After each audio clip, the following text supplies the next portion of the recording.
You know it's this. Take a perk and a talk of that shit. Money swallowed like sis. Did it perfect in the kid. Got a billion new single, my hater, the big better put on the road, I just spit.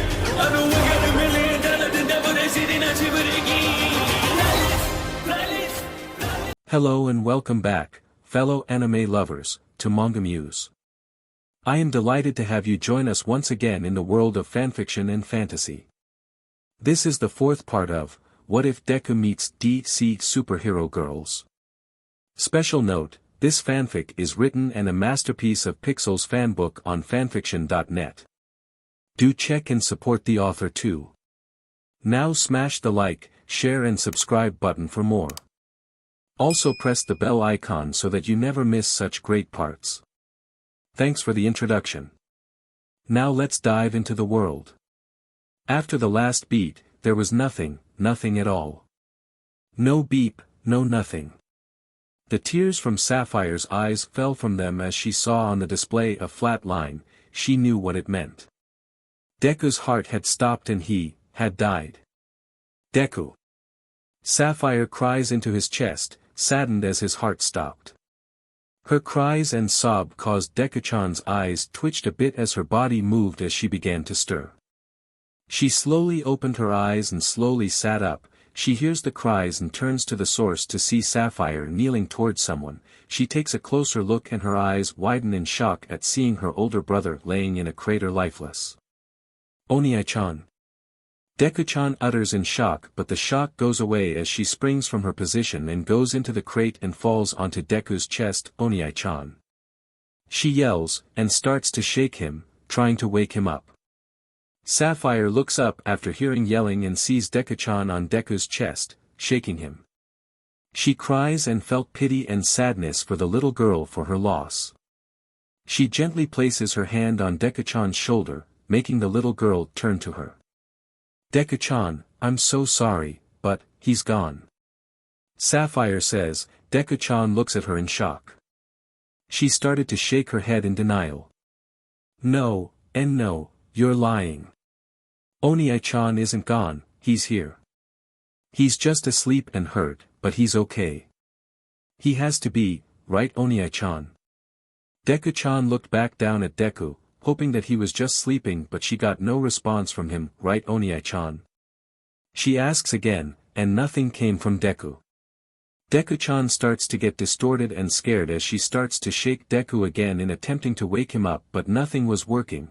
Tears began to fill her eyes along with dread and fear of the worst.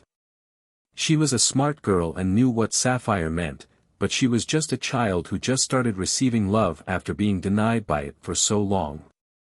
Onii-chan. Deku-chan sobs as she looks down at Deku and her tears begin to fall. She places her head on his chest and lays there, holding on to the body of her fallen brother. Suddenly her horn glows once more, but this time, it lets out a massive flash in the area, and once it had dissipated. Oh, crud.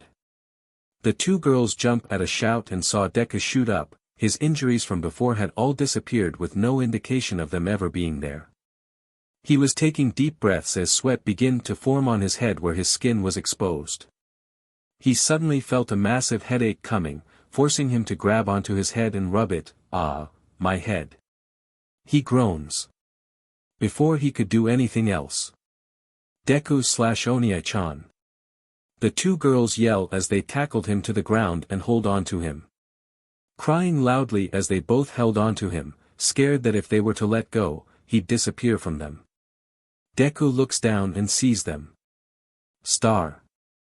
Eri. Deku utters, confusion written across his face. Onii-chan. Please don't go away from me. Deku-chan yells, tears continuing to fall as she leaps up to his neck and wraps her arms around it. I thought I lost you. Sapphire cries out, holding on to him. What do you mean? Deku asks. Sapphire just looks up at him, new tears falling from her eyes. You died, Sapphire slowly says. Deku froze and his eyes widen in shock. I died. Deku yells, in shock at hearing that he had died. Yes, but only for a minute. Then a flash happened and you were okay and alive again after Deku-chan placed her head onto you. Sapphire says. A flash and, Deku-chan. Deku utters as he thinks over what Sapphire said until he remembers something about Eri. Her quirk did this and saved him. He looks at Eri in shock and amazement. Your quirk. Imoto-chan, your quirk rewind my body from how it was before Grundy attacked the city.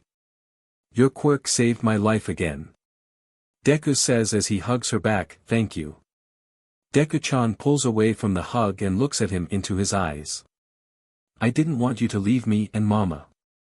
You're my Onii-chan and I want you to stay with me forever. I love you Onii-chan. Deku-chan says, pulling her mask down and kissing Izuku on his forehead. Deku smiles under his mask and pulls Eri back into the hug. I love you too. Deku says, the two siblings just stayed there, hugging one another while Sapphire just looks at them, smiling at the love they had for each other as she wipes her tears away. A/N, I actually started to cry a bit while writing this. Deku opens his eyes again as he realized about Grundy. Grundy. Where is he? Deku yells, standing up, holding Eri in his arms, and starts scanning for any sign of the villain that had killed him but saw no sign of him. Sapphire saw him and just went to him and placed her hand on his shoulder. Oh, don't worry about him. I dealt with him and sent him packing. I doubt we'll be seeing him for a long time. You beat him. But how? Weren't your powers failing earlier? Deku asks. Sapphire just shrugs her shoulders. She had no idea what caused her powers to return in full force. I don't know, 1 minute they were failing but after I saw you laying on the floor lifeless. I snapped and anger filled my mind and the next thing I know, I'm supercharged and beating the heck out of that jerk. Sapphire says, really unsure how her powers came back. Deku thought about her words and what could be the reason for the supercharge when he remembers something Hal said. Green lanterns use willpower to power our rings. Well, Star Sapphire is like us but different. See, her lantern corp are the violet lanterns and they use love to power their rings. Do you think it was your rage? Deku asks. Sapphire looks at him. Huh? She utters. Do you think it could have been your rage that caused your powers to not only return but get supercharged? Do you think that your anger triggered a reaction from your ring? Deku asks. Sapphire took in his words and thought them over. Maybe but that wouldn't make any sense since my corp uses love, not anger. There's another corp for that. Sapphire says as Deku nods. True, but what if love is just the primary source of your powers? What if you had a secondary emotion source that powers your ring? I don't know. Sapphire says, she was now really interested in what were her powers and what was the real source of the ring. Let's forget about that for now. But what is important is that your powers are back. Deku says, making Sapphire realize that they were back. Yeah. Yeah, you're right. They are back. Sapphire says, she starts to float up and soar in the air while blasting a few beams of light from her ring, showing that everything was working again. She floats back to down earth beside them. It feels good to have them back. She says, feeling a lot better than she was earlier that day. She hugs Deku, surprising him but he returns it with one arm. Thank you for helping me out. And sorry for with Grundy and. Sapphire says, feeling awkward about mentioning Grundy and what happened earlier. Luckily, Deku felt the same. Yeah. Not my finest moment. But at least I'm back and fine. And thanks to you that the day was saved. You're a hero today. Deku says. Really? Sapphire says. Deku nods and she realizes that she did save the day by stopping Solomon, like a hero. Huh. She felt happy and light at this. She looks at the sky and saw the sun was about to disappear from the horizon. She knew she had to go home now, knowing that her parents had been notified that she skipped school again by now. She pulls away from the hug and looks at Izuku. Well, I guess I should head back home. I live in Coast City and that's a pretty far trip. It'll take me a while to get back. Sapphire says. I see, Deku says, understanding her. Well, I ever see you again? Deku asks, Sapphire smiles and just shrugs. Who knows? You'll never know. We might meet again sooner than expected. Sapphire says. Deku nods, knowing what she meant. Yeah, you're right. If you need to talk again, I'll be watching. Let's just promise that the next one isn't going to be as painful and scary as this one. Deku says, causing Sapphire to giggle. Sure. No problem. Sapphire says. She starts to float back up into the air and was about to leave, but not before she turns back to Deku and smiles at him. Bye, Deku. She says, waving her hand at him. He sees this and waves back, along with Eri. By star Sapphire. Deku says. Sapphire stops waving and turns back to the sky and jets away, disappearing into the sky and leaving a bright purple star in the air. Izuku and Eri look at this star and sigh, knowing that things had calmed down and the chaos had finally ended. Deku. Izuku flinches at hearing 6 voices coming from behind. He turns and he and Eri see the girls of Young Justice heading toward him, in their hero outfits and expressions of worry. Most likely due to his state and the state of the road. Oh, hi girls, I can explain, Izuku says, nervously since he felt this was going to be a long night. Location, Fort Mercy Military Base, Nevada, USA. Hey, have you checked this video out? A soldier asks, holding a phone in her hands to another soldier who was with her as they hung out by the rest area in a hangar that had gym equipment. What video? The other soldier asks. The first more solid just show them the video on her phone and it was a video of Young Justice's battle with Lena Luthor and her robo-army. I know, these kids are good. Man, makes me feel better that we're getting more and more heroes on the rise since we've only had that Bat guy in Gotham and Superman. The woman soldier says, looking at the video. The second soldier looks at the first one with a raised eyebrow. I don't know. I mean, haven't you heard what's been happening to Japan since April? The villains there are getting bolder since All Might retired. The second one says. Whatever. As long we've got Superman and those kids out there. I feel safe, well safer. The woman soldier says. You can't forget our own little star here. The second soldier says, pointing to his left. Oh yeah. I forgot she's here as well. The woman soldier says. She turns to her left and spots the person in question working out by lifting a large dumbbell in a deadlift. Yo bait. Come here. The soldier calls this woman, causing her to turn to them, see that they were gesturing to her to come to them, and make her drop the dumbbell to the floor. She picks up a towel from a rack and walks over to the 3 soldiers, wiping the sweat from her forehead. What? What's up, guys? Spoke a tall woman with a well-muscled build. She had elegant facial features, narrow eyes, and long flowing blonde hair with 8 distinct tufts swept backward fashioned in a similar manner to a certain pro-hero in Japan. She wore a simple black tank top, black gym shorts with white trimmings on the side, and red and white trainers. Check this out. The first solider says, she shows the video to this woman as she watches it with interest and intrigue. Oh.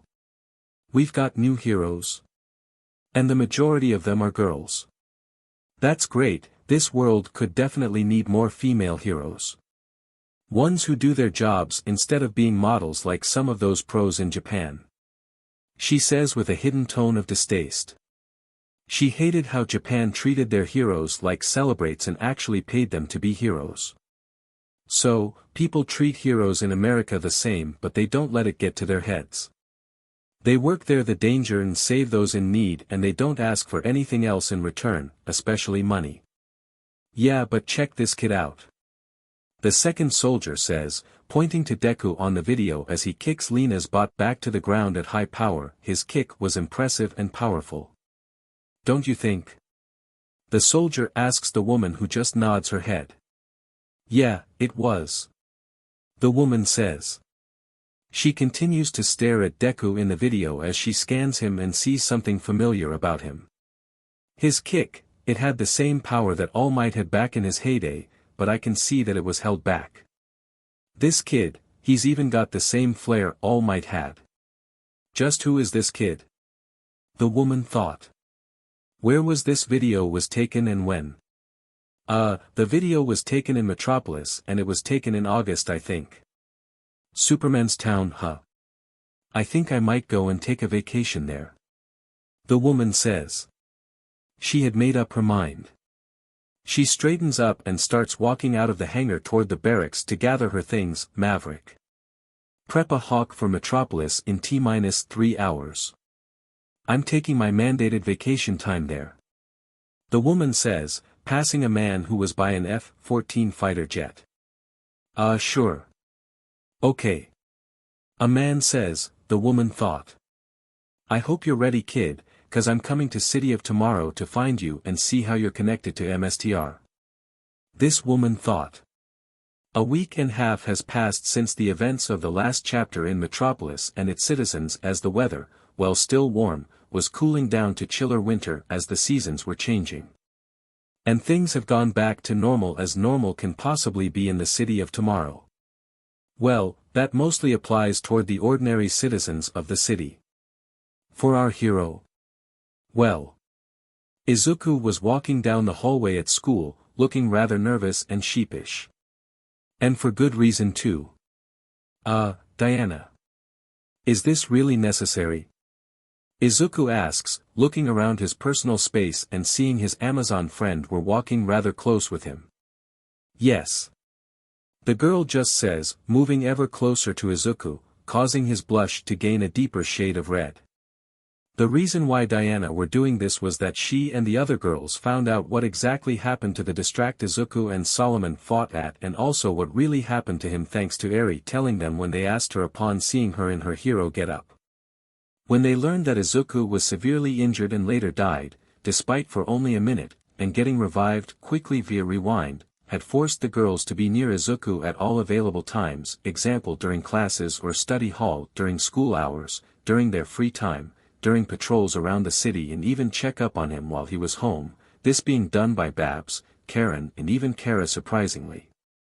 Izuku sighs, seeing that they weren't going to let up anytime soon.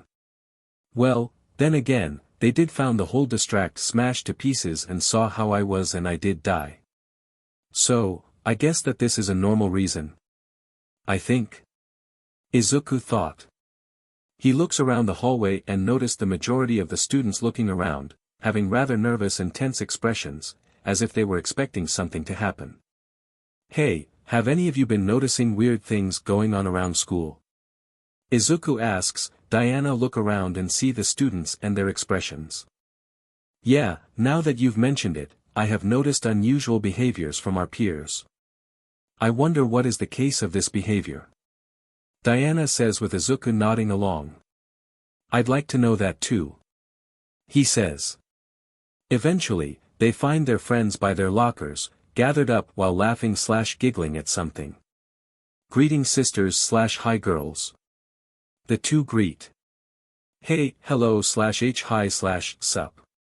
The others greet back. Izuku notices Kara was holding her phone, perhaps showing the others something, and that could the cause of them laughing. What are you watching? Izuku asks. Kara turns to him and Diana. Just Gar having a moment with a starfish. Kara says. She shows the two a video of Gar, one of Izuku's male friends, trying to dissect a starfish for his biology project. Much to the boy's displeasure, as it was evident in the video, he was about to do it when the seemingly dead starfish jumped off the table and latching onto Gar's face, causing him to fall to the floor and laying there in a defeated pose. The video ended with a tag, #RiseOfStaro. The girls laugh again as the video ends while Izuku and Diana both frown. Isn't that hilarious? Barbara asks, laughing at the video again with the other, but Izuku and Diana weren't laughing at all. That's not funny. Izuku says, making the girls stop laughing and look at him with confused expression. What? What do you mean? Kara asks. It's not nice to laugh at someone's misfortune. It's mean and insensitive. It hurts the person's feelings. I've seen plenty of videos that have embarrassing moments in them, but I only laugh when it happened by accident, not this. This is just plain mean. Izuku says, crossing his arms and having an expression of disappointment on his face, but there was something else there with the disappointment, just not being readable. I agree, I don't find this humorous as you all. Why laugh at one's misfortune? Diana asks. Relax you guys, it's just an embarrassing moment. We've all had them. Z says, Diana nods, knowing this well but felt the same. But still, we are still mocked and ridiculed by them. Mankind is better than this. Diana says. Hey look. It's Lois Lane. A boy yells, pointing in the direction of the hallways where a girl was angrily walking past the other laughing students as she was carrying a stack of papers in her arms. She was the first victim to these incidents and was the laughing stock of the school due to the incident getting posted on social media for everyone to see. She had a fair complexion and curvy pear-shaped body, long black hair, and purple eyes. Her black hair was kept in a messy bun with some pencils sticking out, holding the bun in place while a pair of pink glasses were on top of her head. She has pink glasses above and wears an oversized wheat-colored cardigan over an untucked white shirt and was sporting dark blue pants and black flats. Her name was Lois Lane, lead reporter and head editor for the school's journalism club. Just as she was walking down the hall, trying to ignore everyone laughing her, she spots someone leaning against the lockers to where she was going, the journalism clubroom, Leslie Willis, one of Karen's former bullies. The two met eyes as Lois passes Leslie, who wanted to make Lois's day worse. Hey Lois, bet you wish you had that gossip column now? Leslie asks, smirking at Lois, who just scoffs and rolls her eyes. The reporter goes into her cardigan pocket and pulls out a set of keys and unlocks the door to the clubroom. Just as she grabs the doorknob, she's suddenly electrocuted by the doorknob and drops to the floor, along with the papers she had with her. She recovers from the shock and sees everyone in the hall were laughing at her harder than before from seeing her getting electrocuted, and she looks down while picking her papers up. Diana and Izuku sees this and were concerned about her, and hearing some snickering behind them, they turn and see their friends were barely holding in their laughs. They see the two looking at them with scolding expression, and they stop snickering and look the other way, whistling, or was simply trying to hide their faces in Karen's case. The two look at them for a bit before hearing the laughing continuing as they sigh and turn back to Lois, seeing that she was still picking up her papers while looking depression and on the verge of crying. The two look at one another and nod before turning back to Lois and walk toward her.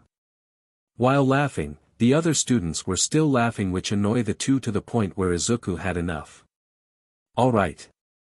Izuku shouts, causing everyone to stop laughing and turn to him and see him looking annoyed and cross. He looks at everyone with narrow eyes, green eyes going toxic green. Break it up now, don't you guys have somewhere to be? He asks, crossing his arms. Everyone look at him for a bit before they start to disperse from the hall and to where they were needed. Izuku and Diana sigh in relief that the laughing was over and head over to Lois. She was still picking the papers up, and when she was about to pick one up, a scarred hand does it for her. Surprised, she looks up and sees the two looking at her, smiling. Do you need help with these? Diana asks. Lois blinks a bit before snapping out of it and looks at them. No, it's fine. Lois says, putting on a brave face, but the two knew what she was doing. Izuku places his hand onto Lois's shoulder and makes her look at him. Hey, it's okay to ask for help. We're humans, not robots. Izuku says, smiling at her. Lois looks at them for a bit before she looks down. Yes please. Lois says in a small voice. The two just smile and help gather her things and walk her to her office. Once at the door, they handed the papers to them. "Thank you guys for helping with the papers," and the laughing. Lois says. "No, it was nothing. Just one fellow person helping another who was in need of help." "Yeah, it was no problem." Izuku says. "I'm Lois Lane, head editor of the Daily Planetoid." Lois says, smiling at the two as she holds her hand out to them. "I am Diana Prince, from them Greece." "Yes, I am from Greece, ha ha ha." Diana says, sheepishly laughing as she takes Lois's hand and shakes it. "And I'm Izukumidoriya, from Japan." Izuku says, bowing to Lois. Lois looks at them, remembering something about two foreign students at this school that both broke a record of a test with the same score of 102%. "Oh, you're the two foreign students I've heard about. Nice to finally meet ya." Lois says. "It's nice to formally meet you, and I read your paper on Superman. It was pretty good, considering you went over his heroics in the city." Izuku says, making Lois look at him with interest. "Oh really? You did huh?" Lois says and sees Izuku nod. "Yeah, you went over his acts at saving people from that fire at the apartment complex on Johnson Avenue, but you didn't say on how he was using his other powers beside his freeze breath to save the trapped people in the building before putting out the blaze."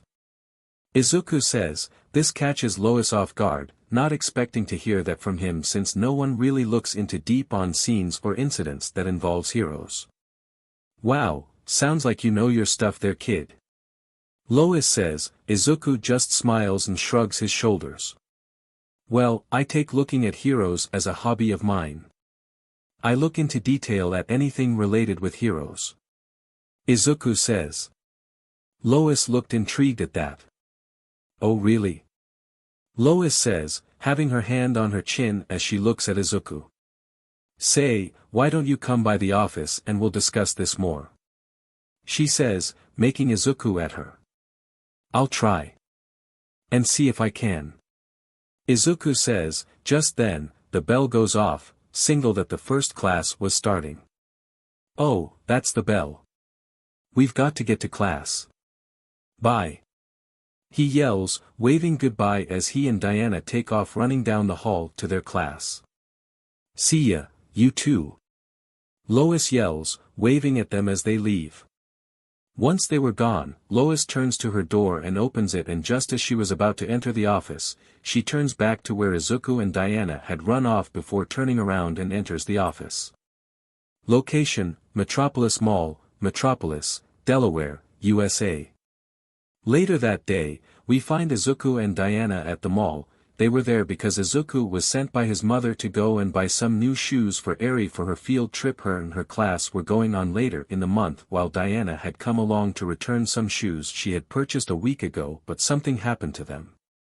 While they were riding on the escalator, Izuku had his phone out and was watching the videos that with the pranks as he notices something with the videos. Izuku hums, frowning as Diana turns to him and sees his expression. "Is something the matter, Izuku?" Diana asks. "These videos, something's wrong with them." Izuku says, his frown deepens while rewinding one of the videos. "What do you mean, Izuku? What are wrong with these videos?" Diana asks. Izuku stops the videos and holds his phone out to her. "What I mean is that every one of the victims in the involved with something involving. In Barbie's video, she walks into an automated door, which was open right as she was about to exit the building but suddenly closes just as she was about to go through it. Or how Garth's phone suddenly shocks him just as he was about to cut that starfish. A phone isn't supposed to do something like that, even if it was plugged to a charger." Izuku says. Diana actually listens to what he said and ponders on this. "So, do you believe that someone could be orchestrating these incidents upon others for their gain?" Diana asks. "Maybe, but without any solid proof, it's just a theory I have." Izuku says. He sighs and puts his phone back into his pocket. "Perhaps, if we were continue looking at these videos. We will learn something from them and perhaps find the fiend behind them. Diana says with Izuku putting his hand onto his chin. Yeah. Izuku says, as they reach the top of the escalator and step off it and start walking to the shoe department for the shoes. They were unaware that someone else had stepped off the escalator not long after them, as this person was walking through the mall, looking for something good. It was Leslie, and she had her phone out, looking for footage for her channel. Alright, time to look for some footage. Leslie says. She walks around for a little bit, searching for anything that was content-worthy as she looks up ahead for she and spots the money shot. She sees a bunch of people inside of an elevator going up the many levels of the mall. And I think I just found the jackpot. She says, holding out her left hand as sudden arcs of electricity start to shrug off it before walking toward the elevator. In the shoe department, Diana was talking to the store clerk. The warrant stated that these would withstand vigorous activity. Diana tells the clerk, holding out her shoebox. But these couldn't withstand infant training. She says as she places the box onto the counter and takes one of the shoes, which was a red high heel, or what was left of one since the one Diana was holding was in ruins. Izuku was by a section of heavy-duty boots, looking of a pair of pink unicorn ones for his sister. Just then, he hears a loud commotion outside of the store. He peeks his head through the storefront window and sees what was happening. He sees everyone on the floor looking up in fright as the elevator was stuck and was smoking, slowly moving bit by bit as the brakes were barely holding it in place. Izuku's eyes widen in seeing this and rushes to Diana, who was talking to the board clerk. And furthermore, Diana was talking to the clerk, but she gets cut off by Izuku when he placed his hand onto her mouth. He looks at the surprised clerk with a sheepish smile. We'll be right back for those shoes. Just need to go to the ATM to get the money. See you in a bit. Izuku yells before quickly exiting the store, dragging Diana along. Izuku, what is the matter? Diana asks. Izuku stops and just points toward the elevator. Diana follows where he was pointing and sees the elevator and saw the brakes were fading. Diana's eyes widen a bit before hardening as she turns to Izuku, and the two nods and rush off somewhere. The people in the elevator were holding on to one another as they hear the brake strain, trying to hit the elevator in place, but to their horror, the brake give out and it starts to fall to the ground floor. Everyone below watch in fright and horror at the scene, while Leslie was just grinning, holding her phone out and recording the scene, loving the angel, but a golden lasso soar above them and wrap around the top of the elevator, causing it to start slowing down. The crowd turn to where the lasso was thrown and see Wonder Woman, pulling on the lasso as she uses her incredible strength to slow it down, and just as it was about to reach the floor, a green blur rushes toward it and stop at the bottom. As Deku waits at the bottom of it and catches the lift with his arms. Seeing that Deku had it, Wonder Woman lets go at the lift and lets him hold it a bit as he slowly moves out of the way and sets the lift down gently to the floor. Once it was on the floor, Deku pries the door open. Is everyone alright? Deku asks as the people in the lift nod and rush out of what would have been their tomb, as some were kissing the floor while the rest just thanks the two heroes. Wonder Woman retracts her lasso and the crowd cheers, with the two heroes just smiling and waving at them. Out of the way. A voice yells as Leslie stands in front of the crowd and in front of the two. What's the hell? You two ruined my shot. She yells, glaring at them. Your shot. Deku utters before it clicks in his mind on what she meant. She was behind this incident. Wait, you were the one behind this. He yells. Wonder Woman was thinking the same as she sees a phone in Leslie's hand. And you must be the one who were behind those videos that have been circling through Metropolis High. Wonder Woman says, placing her hands on her hips. Yeah, that was me. So what for it? Leslie says nonchalantly while raising an eyebrow and crossing her arms. Contrary to what you may think, I believe that you interweb theatrical comedy is in fact a tragedy. And mean in mind and spirit. Wonder Woman says, looking at Leslie with a stern look. Yeah, it's in causing people get hurt or humiliated just so you can benefit from it and laugh. You almost caused people to get killed today due to your actions. What would you have done if we didn't save the people in time and you killed them? Would the families of the victims feel in knowing that you caused this just for a stupid video? How would your parents feel when they learn that their daughter is a murderer?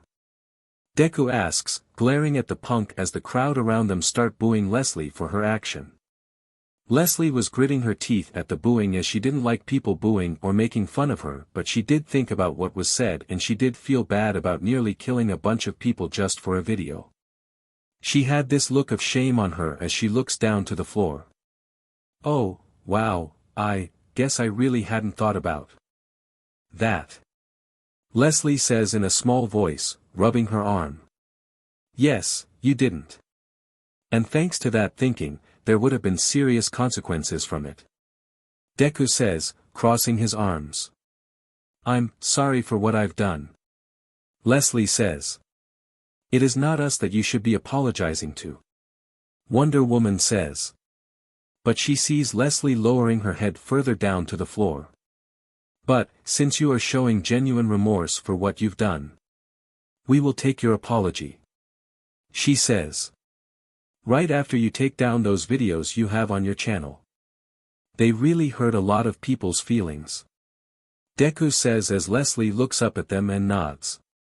I will. I will do it. Leslie says, she looks determined on fixing these wrong. We hope so. Wonder Woman says as the two heroes take their leave from the area. Location, Beecher household, East Side Metropolis, Delaware, USA. The scene changes to Karen's house in the East Side district of Metropolis and we find all of Young Justice in the youngest member's room, much to the embarrassment of the short girl as she not only had girls in her room but she also had a boy in her room. Her parents were teasing her on that while Izuku was blushing, trying not to see anything that was private of Karen's. We saw that you guys saved those people in the elevator at the mall earlier. Jess says, sitting on the bed as the Yes, we did save the people in the elevator and we found that it was Leslie was the one behind those videos. Izuku says, catching the others by surprise. Really? Z asks. Yep, we got her to think about what she's done and she did feel regret from it. We even convinced her to delete the videos. Diana says. Wow, that's great. Now that's good news. Maybe then, everyone will lay off the victims at school and things could go back to normal. Babs says. We can only hope so. Izuku says, hoping that their words did reach to the punk. Speaking of Leslie, she's live streaming right now. Karen says, causing everyone to move to the desk where she was with her laptop as the screen had a live stream of Leslie in her studio, sitting on the desk. Hi everyone out there in Leslie land. Tonight, I've got a special announcement to make. Earlier today, I nearly caused people to lose their lives for a video but 2 people stopped my actions and saved the day. Those 2 people pointed out to me that my channel is mean-spirited and insensitive to those I've exploited for my own selfish greed. And so, for that, I've not only taken down all the videos about the pranks and gossip but I have this to say. I'd like to apologize to all those I have hurt for the videos, both at school and at the mall and that I am officially retiring from doing videos the ones I have. I will no longer use this channel again. Leslie says as she gets up from her hair and walks off the set. Wow, looks like your words right got to her. Jess says, as Izuku and Diana nod. Yes. It has. Diana says, feeling proud that she helped someone see the error in their ways. But that was cut short as Leslie pops her head back onto the screen. Which leads me to hand over this channel to new management. Leslie says, smirking which catches everyone off guard. Wait. What? Izuku utters, he and the girls were surprised by this. I would like introduce to you all your new host. Leslie yells. Outside, in the city, clouds begin to form in the formerly clear night sky as lighting begun to surge through them, causing the power in most of the city buildings to flicker a bit before a single lighting strike hit a building just outside the city, and into a studio where someone new appears there. "What up, Metropolis?" this new person says. They were a young woman who had light blue skin. Her hair was various shades of illuminating electric blue that was styled into a mohawk with a single bang out but in the style of a bolt. She wore a black and blue bodysuit with it showing her thighs and arms, as she also black blue spiked boots and glowing blue gloves with vampire-like teeth. The name's Livewire. And you thought what Leslie was doing was mean in spirit? Well, you ain't seen nothing yet. I'm gonna soup things up. As in, super prank, super laughs, and super humiliation. And Wonder Winner, Lamiku, and the rest of Young Justice, just try and stop me. The person, now to be as Livewire, laughs as she shoots out a large amount of electricity at her camera, causing it to not only short it out but also completely frying Karen's laptop. The teens watched the laptop let out smoke and some sparks in shock at what they just watched.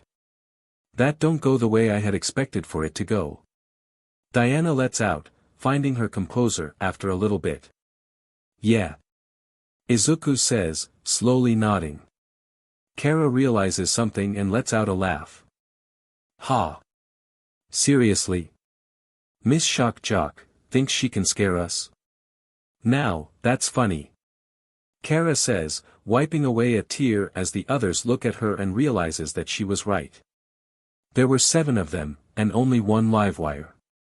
They had the numbers. Yeah, I mean. What can she do against us? Z asks, laughing, which sparks the others to laugh as well, as they process in leaving the room to go grab a bite from Karen's kitchen. Diana and Izuku remain at the desk as they weren't convinced by this, as Diana just watches the others leave while Izuku turns to the destroyed laptop and narrows his eyes at it, feeling something was wrong. The following day was met with danger as Livewire was all over the metropolis, wreaking havoc onto the city, but members of Young Justice were there to stop her. Supergirl was the first to encounter the electric villain on a busy street. Livewire draws from power from the nearby light poles and blasts an electric ball at the blonde Kryptonian, who takes the blast at full force and is unfazed by it, smirking at Livewire. The villain gets a bit frustrated by this and draws even more energy from the nearby cinema, empowering her further and blasts the power at Supergirl. The Kryptonian tanks the blast the best she could, but it wasn't enough as the blast shoots her backwards and collides into the back of an open trash truck, rendering her dizzy and covered in trash as everyone there was laughing at her while taking photos of her loss. The next one to encounter the villain was Green Lantern, as the villain tries to blast her with an electric shock, but the Lantern quickly counters the attack with a large tire construct, countering the attack. Seeing that the tire would block anything she'd send to the Lantern, Livewire changes her tactics by going into the light poles, making Green Lantern drop the construct and look around for her, which proved to be a fatal mistake as the villain traveled from light pole to light pole until she was behind the hero and shoots into a bystander's phone and shoots out of, grabbing the phone in the process as she blasts GL at her back, sending her flying and in shock as she lies on the ground. Twitching a bit from the shock while dizzy as everyone, including Livewire, laugh and takes pictures. Livewire moves to the park in central Metropolis where a crowd was cheering her on her arrival, but that got interrupted by Zatanna as she arrives in her usually style with magic. The electric villain notices that Zatanna was standing right on some spilled soda, which gave the villain a sinister idea. She sees the hero was busy waving at the crowd and she just points out her finger, aiming at the soda, and shoots a small electric blast to it, with it hitting the soda and shocks Zatanna, with a small amount to not cause her to pass out but to make her elegant violet hair to frizzy out everywhere, making the entire crowd to laugh at her while taking photo as the magician just blushes embarrassed and vanishes away. The fourth member of Young Justice to confront Livewire was Batgirl, but she wasn't even going to her as she was responding to a distress call somewhere else in the city. She was on her Batmoped, heading to the distress call when Livewire had spotted her in the skies. Gaining an idea, Livewire hops from light pole to light pole, catching up to the bat-themed heroine before entering into the moped, which Batgirl notices right as it stops and sends her flying off it and onto the ground.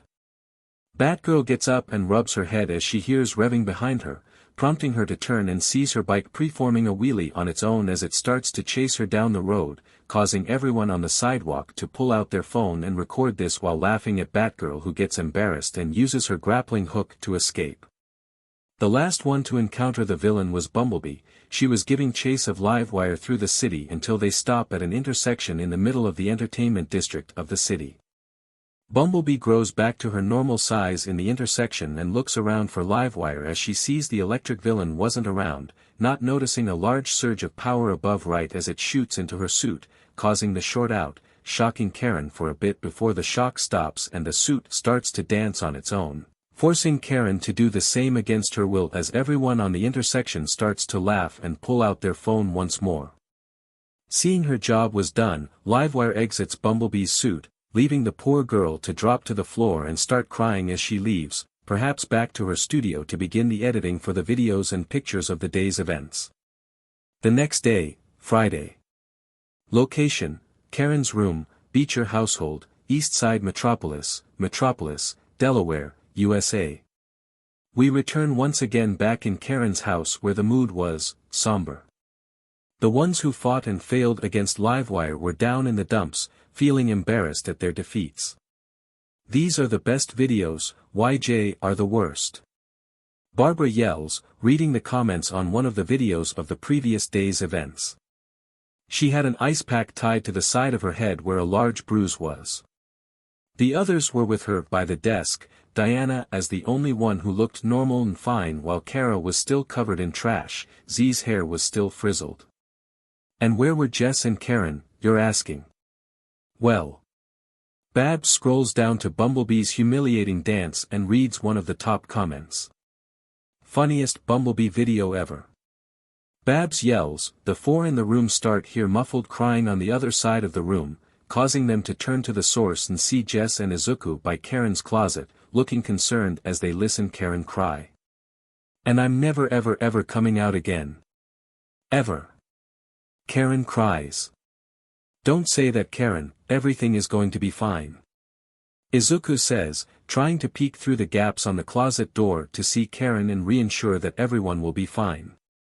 Yeah, it's not even that bad. Jess says, while trying to ensure to Karen that would be fine in the end. Suddenly, an alert goes off on Karen's laptop, causing the ones out in the room to turn and see a new video notification was up for Livewire. Babs goes to the video and clicks on it. What up, Metropolis?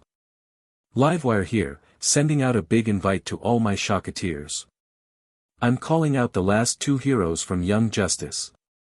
The little green bunny known as Lamiku and Wonderwimp.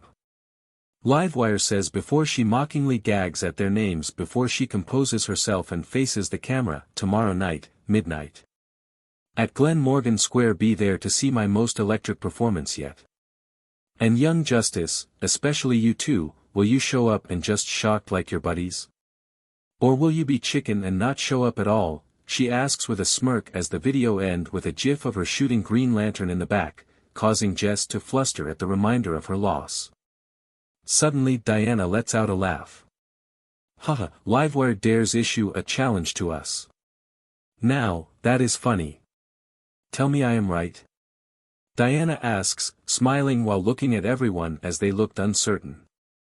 I don't know, Diana. She's beaten the others without much effect except for Kara. I don't think we should take her lightly. Izuku says, not feeling that confident about this. Diana just goes to him and pats his shoulder and looks at him. Do not worry, Izuku. I have a feeling that we will be victorious against this foul and show that we don't fear anything. Diana yells, confidence in her tone. Izuku just looks at her, really looking unsure about her words.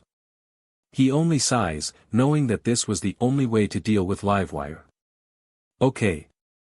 Izuku says with a look of uncertain. He looks at the B-shaped clock hanging on the wall and saw it was getting late. I'll see you guys tomorrow. I've got to head home before my mom starts getting worried about me. He says. We need an edge in beating Livewire, but what? Izuku thought, jumping in the air. I know I can take the shock from her thanks to the many times Kaminari has discharged in class and in training, but I have limits to how much I can really take before I go down. What is it that I need that could help defeat Livewire? He thinks, trying to find a way in combating Livewire's attacks and get a hit on her. He jumps off a roof of a house and was nearing the subway as an idea appears in his mind. Wait, I know who can help me out with this. Izuku thought, thinking about who could help him in this. He lands onto a departing train and sits on the roof as he pulls out his phone. He opens the phone and goes straight to his contacts and looks for a number. He finds the number and realizes something, it would either morning back in Japan. So, that meant she had to be awake. Let's hope she'll pick up. Izuku says as he takes the chance and dials the number. He waits for the other line to be picked up and after a bit, it was. Hello. Who is this? A voice asks on the other line, one that Izuku smiles from hearing it. What? Can't recognize your favorite customer/lab rat's voice? Izuku asks in a joking tone. He hears the voice on the line gasp a bit. Muscles? Is that you? Izuku lets out a small chuckle. Yeah, handsome. It's me. How are you? Izuku asks. Oh. It's been too long since I've last heard from you. How are you and how's the States doing for you? The voice, now known to be as May Hatsum asks. I'm fine Hatsum. The US is alright, met some pretty interesting people and made a few friends as well. Izuku says, smiling a bit. He looks up and sees an electronic billboard the train was passing by and sees Livewire's call out adverting on it. His smile drops and he gains a serious, Hatsum, I need to ask you a favor. Sure, what's up? How fast can you make a suit and fly it over to Metropolis? Izuku asks, he hears Hatsum hums, assuming that she could be thinking. In a day if I use baby number 5207 and send the suit with baby #7620, why? What you need? No, I need one, and a few other things. Izuku says. Okay, what do you have in mind for this suit? Something that can combat and withstand electricity. Do you have anything that can do the thing? Izuku asks. Let me think, of course I do. Glad to hear that. Now, let's discuss the suit. Izuku says, as he lies down on the train's roof and starts talking about the suit. The next night. Location, Glen Morgan Square, Central District, Metropolis. Delaware, USA. It was the next night and at Glen Morgan Square, it was packed to say the least. Thousands of fans were filling the street in anticipation for this call-out. In an alleyway behind the crowd, the girls of Young Justice peek out, seeing the large crowd gathered as the ones who were humiliated looked rather scared and nervous, something that. Sisters, why so frightened when so many have come to see our triumph? Wonder Woman asks, the others look at her. We're not frightened. It's just, they haven't come to see us to triumph. Green Lantern says, trying to hide herself. They came to see her make fools out of us again. Batgirl says, hiding behind Supergirl. Wonder Woman just wave at them. Nonsense sisters, this is the moment for us to show that we are not afraid for this villain and show that we are strong as ever. Wonder Woman says. They look back to the crowd as one of the girls realizes something. Has anyone seen Izuku? Bumblebee asks. Her question causes everyone to look and see the only male in their team wasn't there. No, he wasn't at his home when we had to leave. Supergirl says. I wonder where could he be? Zatanna says, and she wasn't the only one wondering where their male friend was. With Izuku. Izuku was on top of a building not too far from Glen Morgan Square, where he was nervously tapping his foot on the floor while looking at the time on his phone. He saw that he had only 1 minute left before the call-out starts. Come on May. I'm almost out of time. Izuku mutters, feeling nervous that he was going to be late. He suddenly hears a loud bang above him, looking up he spots an aircraft flying at high speed above him, and as it flies lower and right to the building, the craft shoots out something from the underside and it lands onto the building in front of Izuku with dust filling the area. Once the dust clears away, Izuku looks at what had landed and sees a metal pod in front of him. He walks to the pod and looks at it, seeing it was high-detailed. Suddenly his phone starts ringing, causing him to take it out and see it was Hatsum calling. "Hello?" Izuku says as he answers the call. "Did the package arrive?" "My scanner says it landed at the location you said." "Yeah, it just did." Izuku says as he hears Mei let out a sigh of relief. "Oh, thank goodness. I thought it short out and crashed in the ocean again. Sorry for the delay, muscles. Air traffic was a hassle to get by." Mei says with Izuku laughing a little. "I can only imagine." Izuku says. He stops laughing and looks at the pod. "Is the suit in this pod?" "Yep, and the extra gear you asked for. It was really a challenge to weave in the RBB to a normal bodysuit like yours while trying to make it durable. But I love me a challenge, and I have to say, I conquered it." "Thanks, Mei. I own you big time." Izuku says, hearing Mei chuckle. "Yeah, you do. Now, I put only 2 rods there. That was the best I could do with the deadline I got. But I think they'll work. And remember, the suit can take so much electricity. You're not fully impervious to electricity, but you withstand most shock. Just don't go past that amount or you'll be in a world of pain you've been in before." Mei says with Izuku nodding. "Okay. I understand." Izuku says. He looks at the suit and the gear inside the pod. "Be careful in this fight and good luck. Send me reports on the suit for me when you can." Mei says with sincerity as Izuku smiles. "Will do." Izuku says right as he drops the call. He turns to the suit and process to take it from the pod and starts putting it on. Back at Glen Morgan Square. The large screens all over the square light up into a countdown, and once it hits 0, Livewire appears on the screens. "What up, Metropolis?" Livewire yells as she zips from the screens onto the stage. "You ready for the prank night of the century?" she yells, with the crowd cheering along. So, you might be wonder what Livewire has in store for her dedicated Shocketeers. Well, how about we start things off with the queen of mean memes, with some mean memes.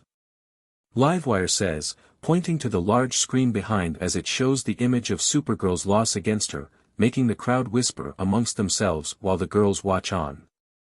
That could explain her recycled outfit. Livewire says, causing the crowd to laugh as Supergirl just looks down in shame and embarrassment. The image on the screen changes to Batgirl, with tears in her eyes as she ran from her possessed moped. "Ha, I guess Batgirl still needs her training wheels." Livewire says, with the crowd laughing along as Batgirl just watches in horror before hiding her tearful face with her cape. The image changes again to Green Lantern, who was on the floor with her but in the air, knocked out. "Ladies and gentlemen, we found another cause for greenhouse gases." Livewire yells, the crowd laugh as Green Lantern just blushes while placing her hands to her mouth. The image changes again to Zatanna with her hair frizzled out. Who wore it better? Zatanna? Or Porcupines? Livewire asks with a grin. The crowd laughs harder as the magician watches in horror with her jaw dropping. The screen changes one last time to show the video of Bumblebee dancing against her will. And it looks like bees can't dance. Ha ha ha. Livewire laughs with the crowd. Bumblebee starts to cry as she shrinks herself and hides in a trash can. But wait, there are 2 missing from this fray. Where are the heroes known as Wonder Winner and Lamiku? Did they have the guts to show up tonight? Come on out, heroes. And face what's coming to ya. Livewire shouts. Come on out. Come on out. Come on out. The crowd starts to chant as Wonder Woman and the others hear the chant. Come sisters. Our enemy awaits. Wonder Woman yells as she emerges from the alley and was about to charge to the stage, but she notices that the others hadn't exited the alleyway. She looks into it and sees the others just stand there, hiding in the shadows and looking scared. "Sisters, you hesitant?" she asks. "We can't go out there. Not after all that." Batgirl says. "Sisters, listen to me. I know that you've been humiliated and the mankind has shamed you for it, but they do not know better. You must believe in them and their humanity. They are God, and they would not laugh at one when faced with true suffering." Wonder Woman says, trying to reach her friends back, saw that they just stood there, looking down to themselves. Seeing as her words did nothing, Wonder Woman gains an enraged expression and starts walking forward on the street into the crowd. The crowd parts way, letting the Amazonian warrior pass through as they laugh at her, but she ignores the laughter and just glares at what was in front of her. Livewire. The villain sees her and smirks. "Hey, look who here." Livewire says as she sees Wonder Woman stop just a few feet from the stage. She looks around and noticed that was a lack of green. "Where's your little boyfriend? Did he get scared and hid in his little hole?" she asks. As the crowd laughs, Wonder Woman's glare intensifies as she pulls out her sword. Livewire. Your reign of cruelty and humiliation has reached its end. Stand down and face justice. Wonder Woman yells, spinning her blade and points it at the villain, who just adopts a thinking pose. "No, I'm good at where I'm at. And as for my reign, I think that it's just begun." Livewire says, smirking at Wonder Woman, who didn't find this funny. She leaps into the air, holding her sword with both hands as she was going for a slash attack with it, but Livewire wasn't intimidated by this as she sends an electric blow embrace at Wonder Woman, shocking her, which causes her to release her sword and crash into the stage, causing the crowd who were just watching and record the fight to laugh. Diana recovers from the shock and stands up, shaking her head. She sees Livewire right beside her, smirking as she charges toward the villain and starts to throw punches and kicks at her, but Livewire proved that was a fruitless effort as Livewire just zapped left and right on the stage, while using the zapping to send more electricity attacks to the Amazon. These attacks were effective as she was starting to move slower with each miss of her attacks to the point where she could barely stand, and in seeing that she was in this state, Livewire capitalizes on this moment and forces a large arc of electricity at Wonder Woman, electrocuting her while lifting her in the air. "See that, Blinder Woman, the people love me. You hear that?" Livewire asks, as she points to the crowd as they all laugh. "You hear them laugh? Laughing at you. You're just a joke to them, something for their entertainment, and that's all you're to them. But don't worry, this will all be over soon. Once we just to the punchline." She yells. She quickly drains all the power from the stage lights and uses it to further electrocuting Diana, causing her to scream in pure agony. The crowd continue laughing for a bit before they notice Wonder Woman screams, and they look and see she was in utter pain from the electrocution. This causes them to feel bad and concerned for her. The others listen to the screams. They were about to go out and help her when they saw something leap in the air in front of them, prompting them to look. Livewire continues to shock Wonder Woman with electricity until she blasts her with a ball of it, sending her flying back and crashing into the street in the crowd, causing said crowd to part ways as she skids and creates a large trench onto the asphalt before coming to a halt. The crowd look at the downed heroine, seeing her twitch involuntarily as arcs of electricity surges off her body. They were frightened at seeing the proud heroine defeated as Livewire laughs. She moves toward the front of the stage and stares at Wonder Woman's body as she grins viciously and lifts her hand in the air, draining the remaining power from the stage in creating a large ball of electricity. "Night nighty, Wonder Loser." Livewire shouts and fires the large ball of electricity to the downed heroine, but just before it could hit it, a black rod intercepts the attack in front of Wonder Woman and absorbs the whole attack, saving her and those around her as the rod lands to the ground. Livewire sees this and was confused. What the dash? Livewire could only say before. St. Louis Smash Air Force. She turns just in time to be hit by a large blast of compressed air, sending her crashing into the stage and creating a large hole into it. Livewire slowly emerges from the hole, dazed from it as she shakes her head and looks around. Who did that? Livewire demeans, wanting to know who struck her. That would be me. Everyone hears a cold voice yelling. They all look up to a building nearby and see someone standing on top of it, glowing. This figure descends from the building and onto the street, landing in front of Wonder Woman. Why not pick on someone your own size? This figure says. A spotlight from the stage shines onto the figure and shows as it was Deku, in a new suit. The suit was different from his other suits as the color scheme of it was black with the outlines being teal-green and had teal-green sneakers in black soles. He also had black arm braces with teal-green lines on them. He had the same black extended knee pads as most of the others had on, but his had green bolts, and the last major difference to his outfit were his gloves. His gloves were black, just like the entire suit was, with green palms and gray sights attached to each of the knuckles. They also featured a dual-layered band around the wrist decorated with a teal-green seam. He had his mask on, but the eye holes had green lenses which were glowing, and his respirator was now black with teal-green lines on it. He had 2 gray straps and had 1 black rod attached on his back thanks to the straps. Wonder Woman slowly regained consciousness and looks to see Deku in front of her. Izuku. Diana whispers, happy to see her friend. Oh, look who decided to show up. The Green Blinder. Livewire growls, standing up as she sees the new suit. And it looks like you got a makeover. What's with the get-up? Afraid that I'll embarrass you like I did to your buddies? She asks, mocking the others and Wonder Woman, which angers Deku. Just something I got that to use to deal with a mean beach like you. Deku says, catching everyone by surprise at his swear while Livewire looks at him with an enraged expression. What did you just call me? Livewire asks, electricity starting to violently surge off and around her body as Deku just grabs the rod from his pack while grabbing the other rod off from the ground as he cracks his neck as he glares at her. The lens is moving with his eye movements. You heard me. A BATC with a capital H, beach. Deku yells, this did it for Livewire. That's it. You're so going to regret calling me that. Livewire shouts, shooting a large arc of electricity to the Japanese boy.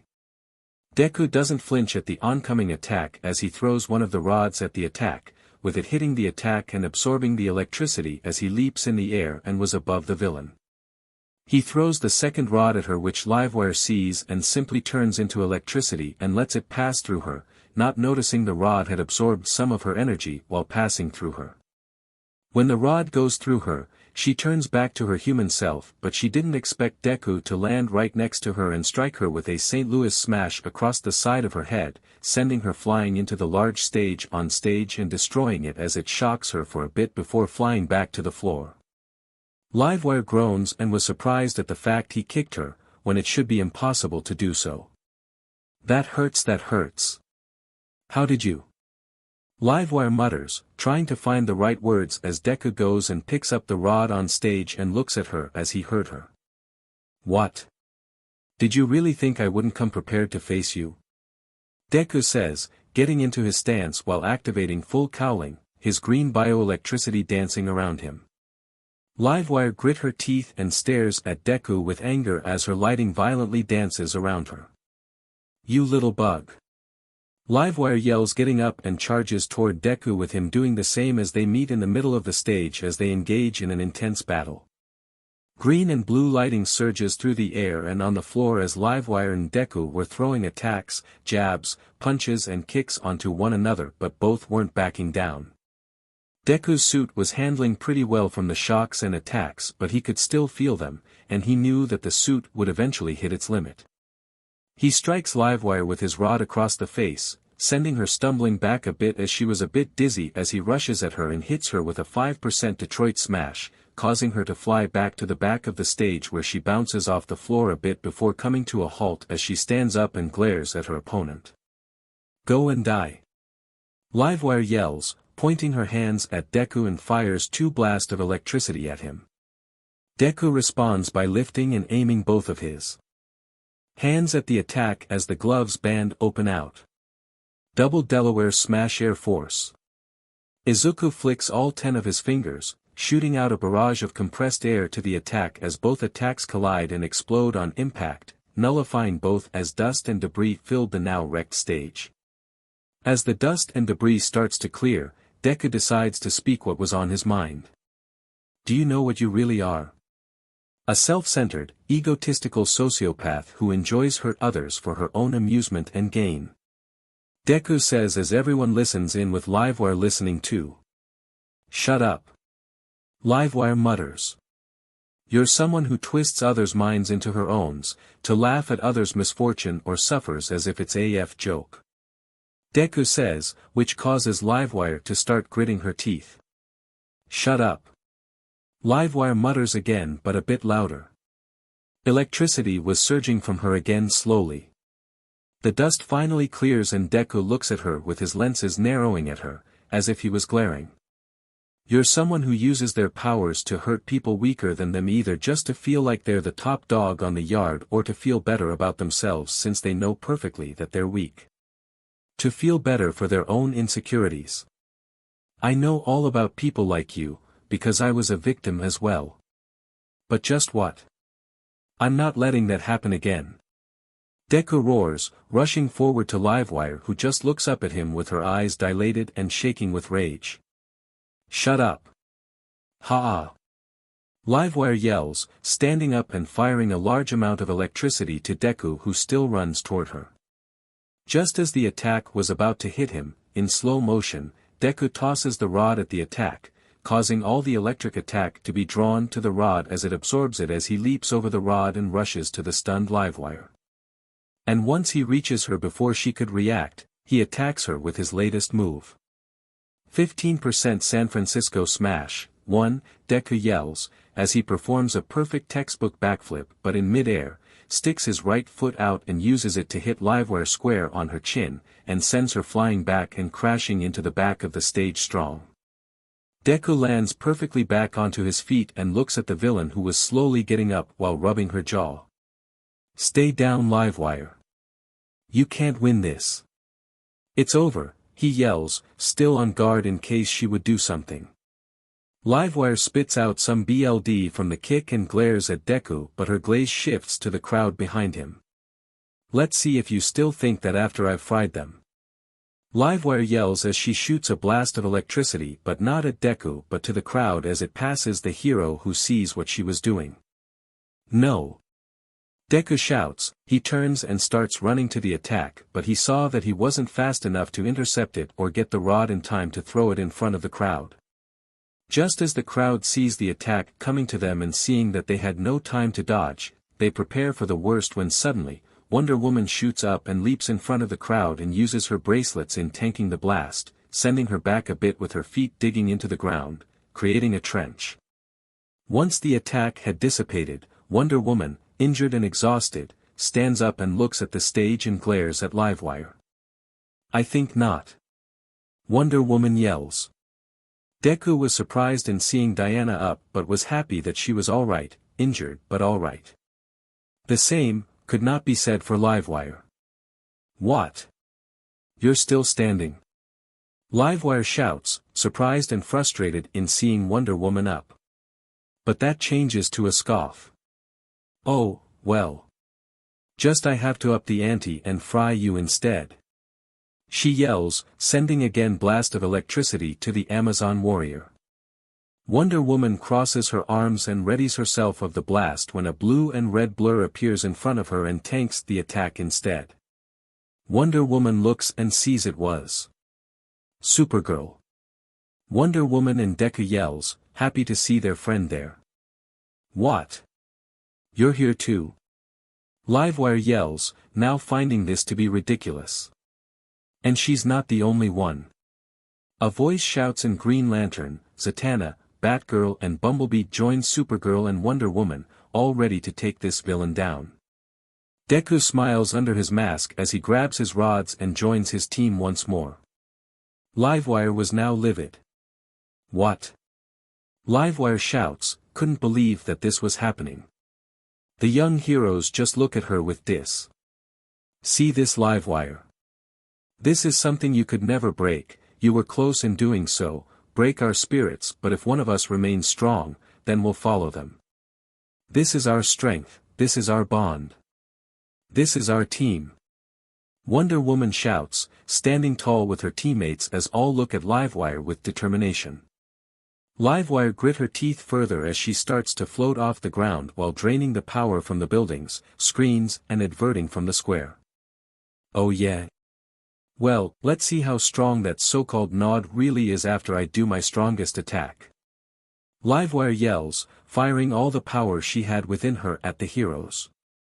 They stood ready and took on the attack with Wonder Woman using her bracelets, Supergirl just bracing the attack, Green Lantern using a tire and shield construct, Zatanna using a magical portal, Bumblebee using her suit to absorb the attack, Deku doing the same with his rods while Batgirl uses a kite and key to redirect the sum of the attack. Seeing as her attack wasn't doing any damage to the heroes, Livewire decides to draw all the power from the city, causing her to light up in a violent charge of blue and azure. She smirks before releasing all that energy to the young heroes, cueing them to brace for it as a large flash and explosion rocks not just the city but the surrounding areas or metropolis. Glen Morgan Square looked like a war zone, windows on the buildings destroyed, the screen all over the square broken or short out and the stage, a burning rubble. Crazed laughter was heard echoing in the square as the dust starts to clear and Livewire was seen, back to her normal state, standing in front of the burning stage as she laughs. Ha ha ha ha ha. See that? That's what you get when you mess with Livewire. Ha ha ha ha ha. Livewire continues to laugh at her victory but she quickly notices that she was the only one laughing. She looks around and sees the crowd were just looking at her with horrified expressions. What? Why aren't you laughing? That was comedy gold. I won. You should be applauding me. Cheering for me. Why aren't you doing it? She yells. Because, they are not like you, they never were. A voice spoke in the dust from where young Justice stood. Everyone turns to the location and see as the dust clears away, see young Justice, still standing but were all injured as their outfits were torn or broken and had injuries, burns across various parts of their bodies. Deku's mask had been ripped, allowing his eye to be seen a bit of his hair but thanks to the lights not working, his hair was dark. You're still standing. Livewire yells. She couldn't believe that they were still standing after that attack. But her shock changes as she sees they were barely able to stand on their own. Doesn't matter really, I can change that with a little jolt, she says, lifting her hands to the heroes and smirks, ready to blast them with her electricity but nothing came from her hands, the only thing that came out was sparks. Huh? Livewire uttered, as she looking at her hands. Confused on what was happening. The heroes saw what had happened and they realized something. Oh, what's the matter? All out of juice. Supergirl asks, with a smirk as Livewire glares at her. No. I just need to get more power and then I can fry you all. Livewire yells. She lifts her hands up in the air and tries. Looks like you took all the power the city had to end us, but even that couldn't finish us off. Guess you. Shut up. I can do it.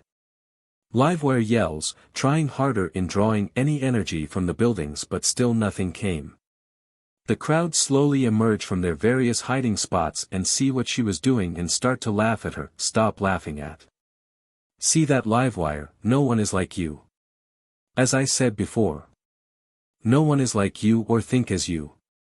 All of this was for attention and once people has seen your true colors, all that attention is gone. Deku says. He stands up straight and looks at Wonder Woman. Wonder Woman, would you like to do the please? He says as he hands her one of the rods. The Amazon looks at the weapon and grins. Why yes, I would. Wonder Woman says, she takes the rod and spins it while turning to Livewire, whose eyes widen in fright at seeing Wonder Woman holding the rod. Now, wait. Hold on, Livewire stutters. She was trying to turn her back into electricity and escape the area, but she found that she couldn't, due to the lack of energy in her.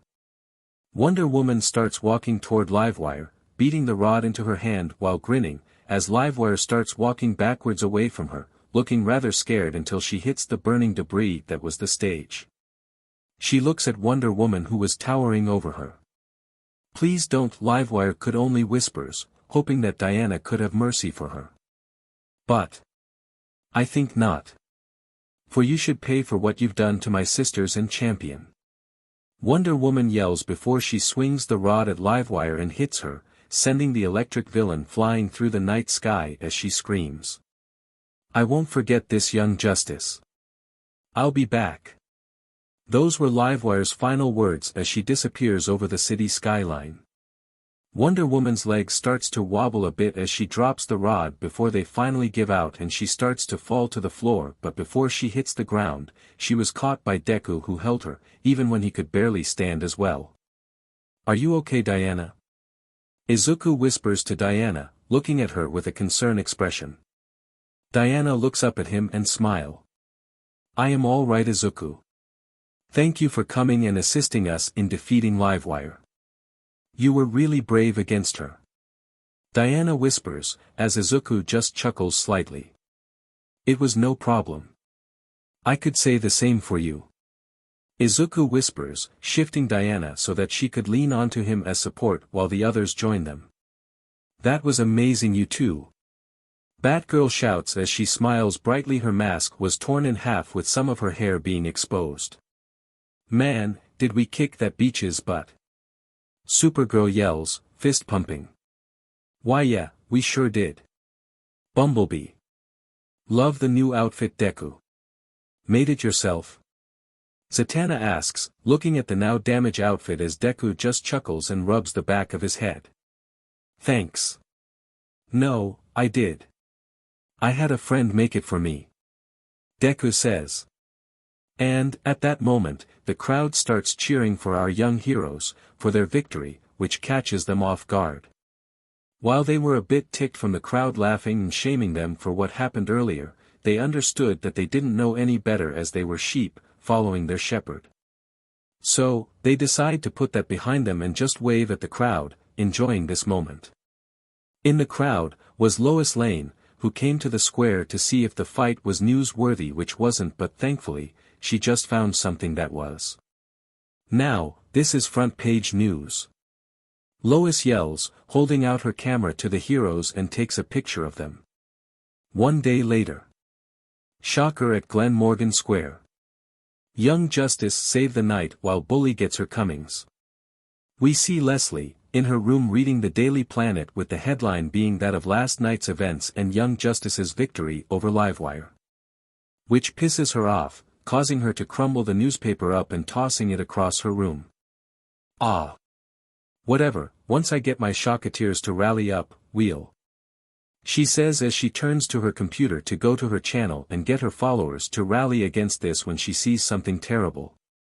What? My Shocketeers. Where are they going? Leslie yells, standing up from her seat as she sees the number of her followers were rapidly dropping down from 100,000 to 0.